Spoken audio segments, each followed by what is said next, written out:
त्या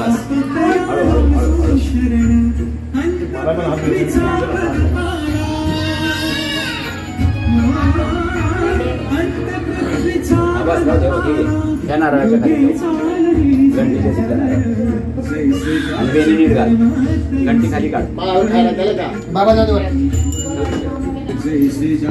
माऊली पुढे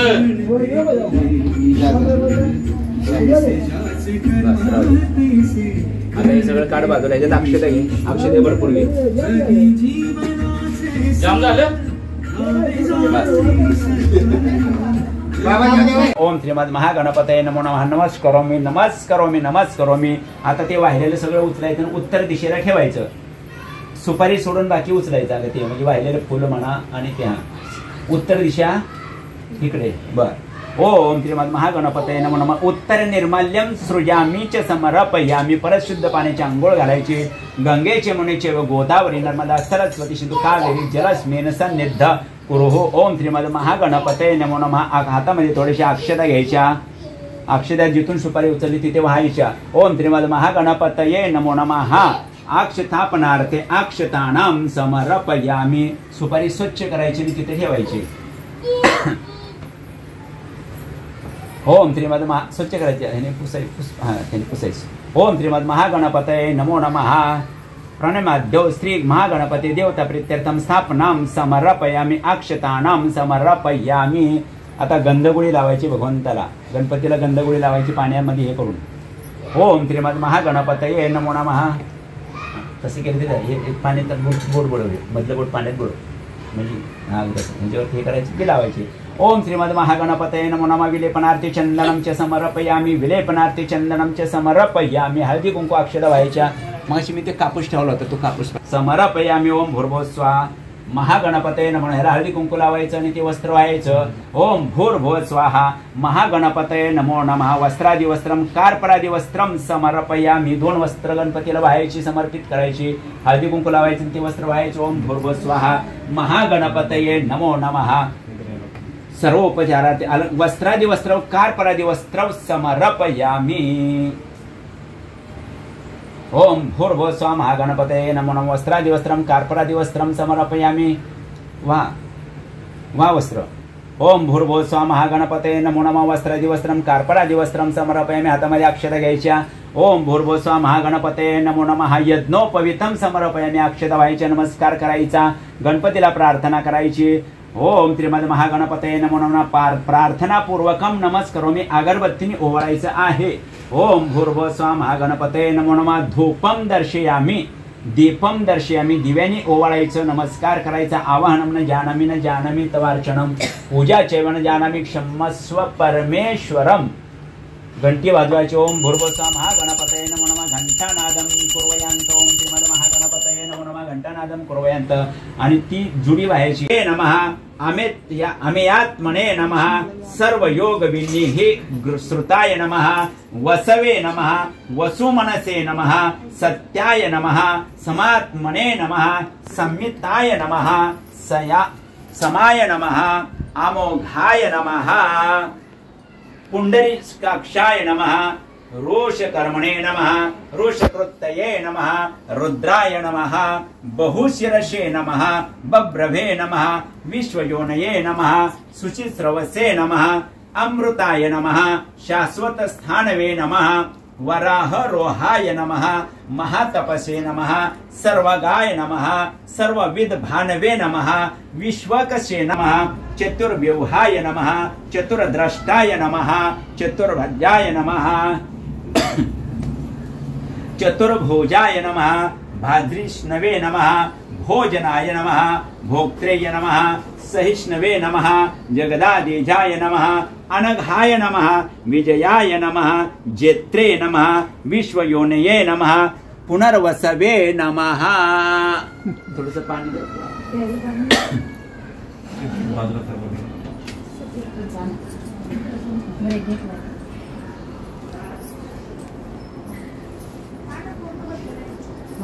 उपेंद्राय नमः. वामनाय नमः. प्रांशवे नमः. अमोघाय नमः. शुचये नमः. ऊर्जिताय नमः. अतीन्द्रियाय नमः संग्रहाय नमः सर्गाय नमः महाबलाय नमः महाबुद्धये नमः महावीर्याय नमः महाशक्तये नमः महाद्युतये नमः अनिर्देश्य वपुषे नमः श्रीमते नमः अमेयात्मने नमः महादृघृष्य नमः महेश्वासाय नमः महेभद्रय नमः श्रीनिवासाय नमः संतांगतये नमः अनिरुद्धाय नमः. ब्राह्मण नैमिष नावाच्या अरण्यामध्ये एकत्र बसले असता त्यांनी सूत नावाच्या पुराणिकाला प्रश्न केलेला आहे, कोणत्या व्रताने किंवा तपाने माणसाच्या मनातील इच्छा परिपूर्ण होतील आणि अशा व्रताचे अथवा तपाचे नाव ऐकण्याची व ते व्रत किंवा तप कसे करावे हे जाणण्याची आमची उत्कट इच्छा आहे. हे मुनिवर्या, आपण कृपा करून तुम्ही आम्हाला सांगावे. आणि मग हाच प्रश्न पूर्वी श्री नारदाने भगवान लक्ष्मीपती श्री विष्णूला केला असता भगवान विष्णूने जे सांगितले तेच मी आपणाला सांगतो, ते आपण लक्ष देऊन ऐकावे. परोपकार करण्याच्या स्वभावामुळे नारद मुनी स्वर्ग पाताळ लोकातून हिंडत असता मृत्यू लोकावरती आलेले आहेत. आणि नारदांना असे आढळून आलेले आहे की अनेक प्राणी आपल्या प्रार्थनाप्रमाणे नाना प्रकारचे दुःख आणि यातना भोगीत आहेत. कोणाला मुले बाळे नाहीत तर कोणाला रोगाने पिडलेले आहे. खायला अन्न मिळत नाही, प्यायला पुरेसे स्वच्छ पाणी मिळत नाही, अंगाला धड वस्त्र मिळत नाही, राहायला जागा नाही. कोणत्या ना कोणत्या काळजी आणि दुःखामध्ये तो जीव सतत चिंतेत आहे. आणि नारद मुनींनी अति दुःख झाले व लोकांचे दुःख कोणत्या उपायाने नाहीसे होईल असा विचार करीत करीत ते मुनी श्रेष्ठ विष्णू लोकाकडे गेलेले आहेत. आणि तेथे नारद मुनींना श्री विष्णू भगवान गोऱ्या रंगाचे असलेले, हातामध्ये शंखचक्र गदा आणि पद्म असलेले आणि गळ्यामध्ये वनमाळा असलेले दिसलेले आहेत. आणि श्री विष्णू नारदांना पाहून नारदांनी भगवान परमात्म्याची स्तुती आरंभ केलेली आहे. नारद म्हणाले, हे देवादिदेवा, तुमचे वर्णन वाचेने आणि मनाने करायला मी असमर्थ आहे. आणि म्हणून हे भगवान परमात्मा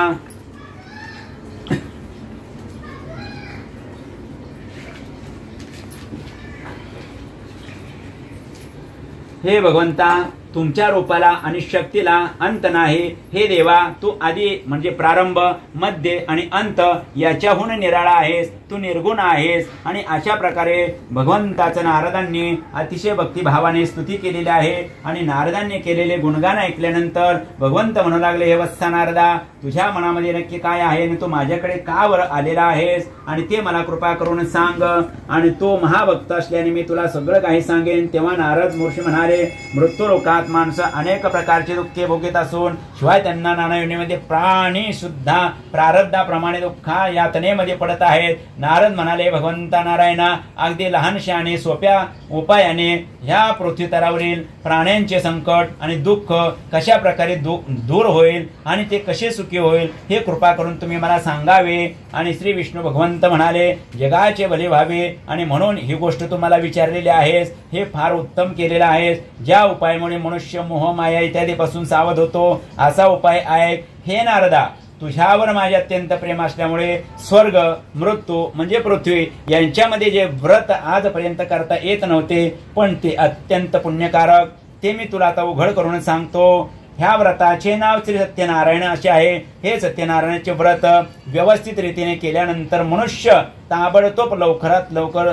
दुःखाच्या तावडीतून सुटतो आणि त्याला सुखाची प्राप्ती होत असते. तो बहुकाळ सुख उपभोगतो आणि शेवटी त्याला मोक्ष मिळत असतो. भगवंताचे वरील बोलणे ऐकून श्री नारद म्हणाले, या श्री सत्यनारायण व्रताचे फळ काय, हे कसे करावे आणि पूर्वी जर हे व्रत कोणी केले असेल तर ते कृपा करून तुम्ही मला सविस्तर सांगा. आणि मग हे सर्व उघड करून स्पष्टपणे मला सांगा, म्हणजे केव्हा करावे, कसे करावे हे मला समजेल. तेव्हा श्री भगवान म्हणाले, हे व्रत केले असता दुःख शोक नाहीसा होतो आणि धनधान्य पैसा अडका भरपूर मिळत असतो. कशाचाही तुटवडा पडत नाही. पुरुषांचे स्त्रियांचे नशीब संतती व्रत केल्याने सदोदित उत्तम राहते. कामधंदा नोकरी व्यापार असेल तर त्याच्यामध्ये त्यांना यश लाभते. ज्या कोणत्याही दिवशी आपल्या मनात येईल त्या दिवशी भक्तिभावाने अंतपूर्वक श्रद्धा ठेवून हे व्रत करावे. अस्तमानाच्या वेळेला आपले नातेवाईक, भाऊबंद, सगळे सोयरे, धर्म मार्गाने चालणारे ब्राह्मण यांना बोलावून सत्यनारायणाची पूजा करावी. केळी, तूप, दूध, गव्हाचा रवा, साखर यांनी युक्त केलेला प्रसाद नैवेद्य म्हणून श्री सत्यनारायणांना भक्तिपूर्वक अंतकरणाने समर्पित करावा. गव्हाचा रवा न मिळाल्यानंतर तांदळाचा रवा घ्यावा. साखर न मिळाले तर गुळ घ्यावा. पण सर्व पदार्थ सव्वा या मापामध्ये असावे आणि आपल्या ऐपतीप्रमाणे हे सर्व करावे. ब्राह्मणांना नीट ऐका बरं का, ब्राह्मणांना दक्षिणा द्यावी. ब्राह्मणाला दक्षिणा देऊन आपले इष्ट मित्र गणगोत यांच्याच रहस्य सत्यनारायणाची कथा ऐकावी आणि ब्राह्मणास सर्वांनी भोजन करावे.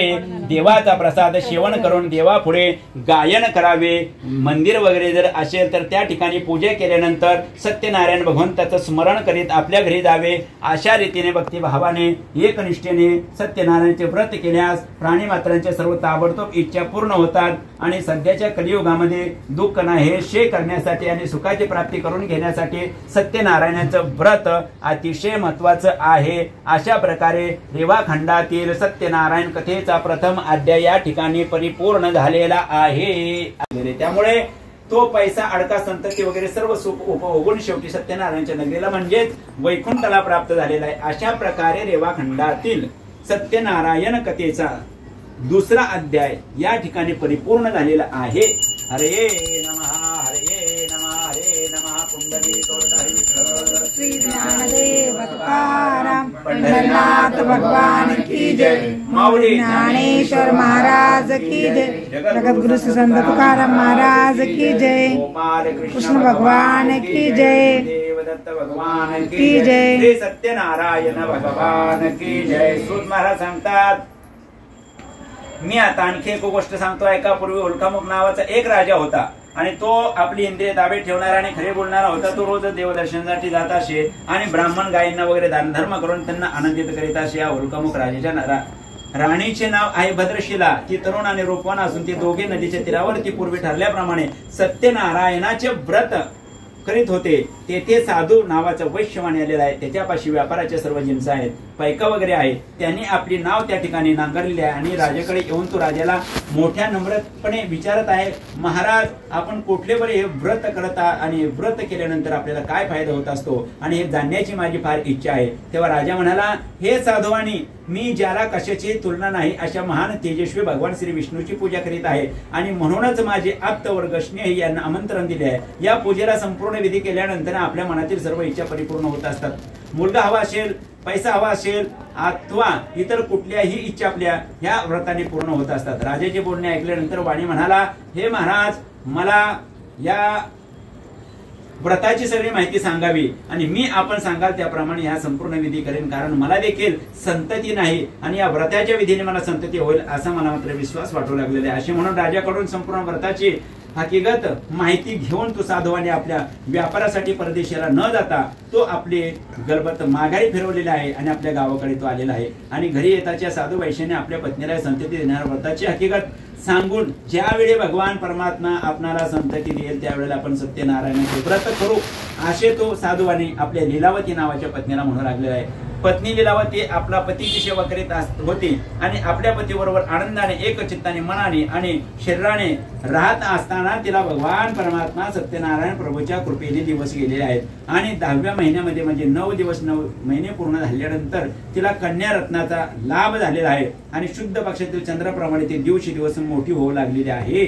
आणि साधू वाण्याची मुलगी चंद्राच्या कलेप्रमाणे मोठी होऊ लागलेली आहे म्हणून तिचे नाव चंद्रकला आणि अशा प्रकारे ठेवण्यात आलेले. आणि मग कलावती एकदा आपल्या साधुवाण्याला म्हणजे आपल्या पतीला गोड भाषेत म्हणाले, पतिराज, आपण संतती झाल्यावर सत्यनारायणाचे पूजन करण्याचे कबूल केलेले होते आणि म्हणून आज आपल्याला संतती झालेली म्हणून आपण सत्यनारायणाचे पूजन करावे. आणि असं मला वाटतं. मग साधुवाण्याने आपल्या पत्नीची भाषा ऐकल्यानंतर तिच्या लग्नाच्या वेळी आपण सत्यनारायणाचे पूजन करू आणि अशा प्रकारे आपल्या पत्नीला भरोसा देऊन साधुवानी व्यापार धंद्यासाठी निघून गेलेला आहे. घरी त्याची मुलगी कलावती खेळण्यात बागडण्यात सुखात काळ घालवित असताना लग्नाला योग्य दिसू लागलेले आहे. अशा कलावतीबद्दल मित्रमंडळीने विचार केल्यानंतर साधुवानीने आपल्या विश्वासू नोकराला सांगितले की कन्या कलावतीसाठी योग्य आणि उत्तम असा वराचा शोध कर. मग तो गुमास्ता म्हणजे नोकर कांचन नावाच्या शहरामध्ये तो वर पाहण्यासाठी निघून गेलेला आहे. तेथे त्याने एक सुंदर आणि गुणी वाण्याचा मुलगा पसंत केलेला आणि त्याच्यासह त्याच्या आप्तांसह तो साधुवानाच्या नगरीमध्ये आलेला आहे. साधुवानाला सर्व लोकांना मुलगा पसंत पडला म्हणून मग त्याने आपल्या सर्व आप्तांना इष्ट मित्रांना सोयऱ्या धायऱ्यांना बोलावून मोठ्या समारंभाने आपली मुलगी कलावती हिचे त्या वराबरोबर थाटामाटामध्ये लग्न लावून दिलेलं आहे। आणि दुर्दैवाने या लग्नाच्या वेळी सुद्धा तो साधूवाने श्री सत्यनारायण देवाचे पूजन करण्याचे विसरून गेला। त्यामुळे मात्र भगवान सत्यनारायणाचा कोप त्याच्यावरती झालेला आहे। आणि काही दिवसांनी आपल्या व्यापार धंद्यात प्रवीण असा तो साधूवाने आपल्या जावयाला घेऊन व्यापार धंद्यासाठी प्रवास करीत लांब वरती निघून गेलेला असताना जाता जाता समुद्र किनाऱ्यावरती त्याला रत्नासार नावाची सुंदर अशी नगरी दिसली। त्या रत्नासार नगरीतच जावयासह तो व्यापार करू लागला। त्या रत्नासार नगरीचा राजा झालेले आहेत, चोरांच्या मागे शिपाई लागलेले आहेत आणि त्यांची चाहूल लागतात। चोरांनी काय केलं, साधूवानी आणि त्याचा जावई राहत होता त्या ठिकाणी चोरीचं गाठोडं ठेवलं आणि ते चोर पळून गेलेले आहेत। आणि मग शिपाई साधूवानाच्या कोठीवरती आलेले असताना त्यांना चोरीचा मुद्देमाल त्या ठिकाणी मिळालेला आहे। आणि मग त्या सासऱ्याने जावयांना पकडून आणि राजाचा पैका चोरल्याबद्दल त्यांना दंडांना दोऱ्या बांधून नंतर ते शिपाई धावतच राजाकडे गेले आणि म्हणाले, महाराज आपला खजिना लुटणारे चोर आणलेले आहेत आणि पुढील काय आज्ञा आहे आणि त्याप्रमाणे यांना काय शिक्षा करायची आणि कृपा करून तुम्ही आम्हाला सांगा। शिपाईचे बोलणे ऐकल्यानंतर कुठलाही मागचा पुढचा विचार न करता साधूवाण्याला व त्याच्या जावयाला हातामध्ये बेड्या ठोकून डोंगरावरती किल्ल्यावरती कैदखान्यामध्ये ठेवण्याचे राजाने फरमावलेलं आहे। मग सत्यनारायणच्या मायेचा प्रभाव त्या सासरे आणि जावयाच्या बोलण्याकडे कोणी लक्ष दिलेले नाही। आणि मग आम्ही चोर नाहोत, आम्ही अनेक गयावया विनवणी त्यांनी केली पण त्यांचं कोणी ऐकलं नाही आणि त्यांचा मुद्देमाल सुद्धा राजाने जप्त केलेला आहे। पण सत्यनारायण प्रभूच्या शापाने साधूवाण्याच्या घरी चोरी होऊन चोराने त्यांचे सर्व मालमत्ता लुटून नेले। त्यामुळे साधूवाण्याची पत्नी अतिशय दुःखी कष्टी झाली आणि भरीत भर म्हणून शरीराला व्याधी झालेली आहे। मन सारखे चिंतातूर होऊ लागलेले, अन्न पाणी वेळेवरती मिळेना, अन्नासाठी दारोदार फिरावे लागत आहे। आणि अशीच अवस्था तिच्या कलावती या लेकीची सुद्धा झालेली। एके दिवशी कलावती हिंडत असता भुकेने व्याकुळ होऊन ती ब्राह्मणाच्या घरी गेली आणि तिथे सत्यनारायण देवाचे पूजन चालले होते। तेथे ती थांबली, पूजा कथा श्रवण करून तीर्थप्रसाद भक्षण करून ती घरी येऊ लागलेली आहे। पण येताना तिला घरामध्ये येताना थोडीशी उशीर झाला, रात्र झाला आणि आपली कन्या कलावती हिच्या मायेने आणि काळजीने उत्पन्न झालेल्या आहे ती विचार करू लागली, मुली तू इतक्या रात्रीपर्यंत कुठे होतीस, तू स्वतःच्या मनाने असं का वागतेस, तुझ्या मनात काय आहे। आणि कन्या कलावती आपल्या आईला म्हणाले, आई एका ब्राह्मणाच्या घरी मी गेले असताना तेथे इच्छित फळ प्राप्त करून देणाऱ्याचे व्रताचे पूजन चाललेले होते आणि अशा प्रकारचे आपल्या मुलीचे बोलणे ऐकताच कलावतीला सत्यनारायण व्रताची आठवण झाली आणि आपण सत्यनारायण देवाचे पूजन करावे या विचाराने ती आनंदित झालेली आहे। आणि तिने आपले इष्टमित्र सगळे सूर्य बोलावून सत्यनारायणाची पूजा केली आणि सत्यनारायणाला देवाला प्रार्थना केलेली आहे की माझे पती आणि जावई सुखरूप घरी परत येवोत आणि मग श्री सत्यनारायण प्रभू माझ्या पतीचा आणि जावयाचा अपराध पोटात घे, त्यांना पूर्णपणे क्षमा कर, कारण तुझ्याशिवाय देवा कोण बरे त्यांना क्षमा करणार। अशी पुन्हा पुन्हा लीलावतीने देवाची करुणा वाकलेली आहे। तिची खरीखुरी भक्ती आणि पूजन पाहून सत्यनारायण भगवान परमात्मा प्रसन्न झाले। आणि सत्यनारायण भगवंतांनी काय केलेलं आहे तर चंद्रकेतू राजाच्या स्वप्नामध्ये सत्यनारायण भगवान परमात्मा गेले, त्यांना सांगितले तुझ्या बंदी शाळेमध्ये जे 2 वैश्यवाने तू टाकलेले आहेस त्यांना उद्याच्या उद्या सकाळी सोडून दे, तसे न जर करशील तर तुझी सर्व मालमत्ता तुझे राज्य आणि हे सगळं मी संपून टाकेन असे राजा सांगून सत्यनारायण प्रभू त्या ठिकाणी डोळ्यासमोरून म्हणजे स्वप्नातून ते अदृश्य झालेले आहेत। आणि मग त्या राजाने आपले सल्लागार मंडळींना बोलवले आहे आणि सल्लागार मंडळींना सभेमध्ये राजाने पडलेल्या स्वप्नाचं सर्व सांगितलं, हकीकत सांगितले आणि त्या ताबडतोब तुरुंगातून त्या 2 व्यक्तींना सोडून द्या अशा राजाने त्या शिपायांना हुकूम दिलेला आहे। आणि मग वाण्याची सुटका करून त्यांना राजा पुढे हजर केले आणि ते शिपाई नम्रतापूर्वक राजाला म्हणाले, महाराज या दोघा वाण्यांना बंधनातून मोकळे करून आणलेले आहे असे म्हणतात सासरे जावई। अशा त्या वाण्यांनी राजाला नम्रतापूर्वक नमस्कार केलेला आहे आणि म्हणून ते अतिशय भयभीत होऊन गांगारून गेलेले आहेत। अशा तऱ्हेच्या भीतीने कापत असलेल्या वाण्यांना बघून राजा अतिशय आदरपूर्वक त्यांना म्हणालेला आहे, तुमच्या दुर्दैवामुळे तुम्ही दुःखात होता, आता तुम्ही कसली भीती बाळगू नका। नंतर त्यांना स्वच्छ आंघोळ्या पंगोळ्या करून त्यांना चांगले वस्त्र परिधान करून आणि राजाने त्यांना पैसा अडका देऊन त्यांचे जप्त केलेले जे काय द्रव्य होते ते त्यांना परत दिलेले अशा प्रकारे आणि त्यांची जावयाची आणि त्या सासरी बुवांची म्हणजे वैश्यवाण्याची आणि या राजाच्या तुरुंगातून सुटका झालेली आहे। आणि हे फक्त सत्यनारायण भगवंताच्या प्रसादामुळे घडलेलं आहे। अशा प्रकारे स्कंद पुराणातील रेवाखंडातील सत्यनारायण कथेचा 3य अध्याय या ठिकाणी परिपूर्ण झालेला आहे। हरये नमः, हरये नमः, हरये नमः। कुंडली विठ्ठल श्री ज्ञानदेव तुकाराम पंढरीनाथ।